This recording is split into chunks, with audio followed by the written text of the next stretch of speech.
ভারতের ৫৩তম প্রধান বিচারপতি হিসেবে শপথ নিলেন বিচারপতি সূর্যকান্ত শর্মা।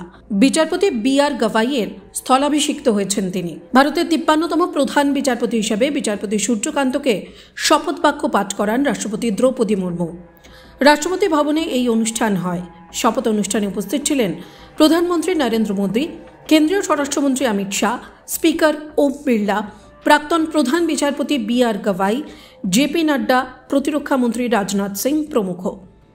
প্রধান বিচারপতি সূর্যকান্ত তার মেয়াদকালে বহু গুরুত্বপূর্ণ রায় দিয়েছেন, যার মধ্যে ৫টি বিশেষভাবে তাৎপর্যপূর্ণ। চলুন জেনে নেওয়া যাক কি সেই ৫টি রায়। ৩৭০ এই সিদ্ধান্ত জম্মু ও কাশ্মীরের বিশেষ মর্যাদা বাতিলের কেন্দ্রীয় সরকারের পদক্ষেপকে বৈধতা দেয়, যা ভারতীয় সংবিধানের ফেডারেল কাঠামোর একটি মাইল ফলক। সুপ্রিম কোর্টের ৫ সদস্যের সাংবিধানিক বেঞ্চ ১১ই ডিসেম্বর ২০২৩-এর ৩৭০ ধারার ওপর তাঁর এই ঐতিহাসিক রায় তিনি প্রদান করেন। রাষ্ট্রদ্রোহ আইন। বিচারপতি সূর্যকান্ত এই আইন স্থগিতকারী বেঞ্চে গুরুত্বপূর্ণ ভূমিকা পালন করেছিলেন। তিনি রাষ্ট্রদ্রোহ আইন স্থগিত করেন এবং সরকারকে ১২৪ ধারার অধীনে নতুন এফআইআর নথিভুক্ত না করার নির্দেশ দেন, যতক্ষণ না এটি পর্যালোচনা হয়।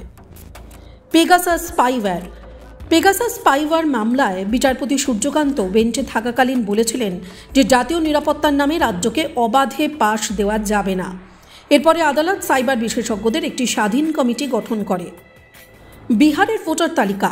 বিহার থেকে ৬৫ লক্ষ ভোটারকে বাদ দেওয়ার অভিযোগে একটি আবেদনের জবাবে বিচারপতি সূর্যকান্ত সম্পূর্ণ বিবরণ ভাগ করে নেওয়ার নির্দেশ দেন। রাজ্যপাল এবং রাষ্ট্রপতির ক্ষমতা।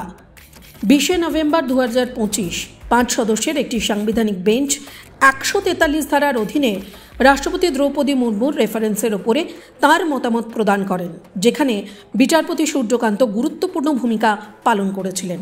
কিন্তু কে এই সূর্যকান্ত, কি তার পরিচয় জানেন কি? হরিয়ানার শান্ত নির্জন ছিমছাম গ্রামে পেটওয়ারে তার জন্ম। ১৯৬২-র ১০ই ফেব্রুয়ারি তার জন্ম। মধ্যবিত্ত ঘরে জন্মেও ছোট থেকেই শিক্ষার প্রতি তার অনুরাগ তাকে অনন্য করে তুলেছিল। ১৯৮৪-তে আইন পাশ করেন রোহতকের মহর্ষি দয়ানন্দ বিশ্ববিদ্যালয় থেকে।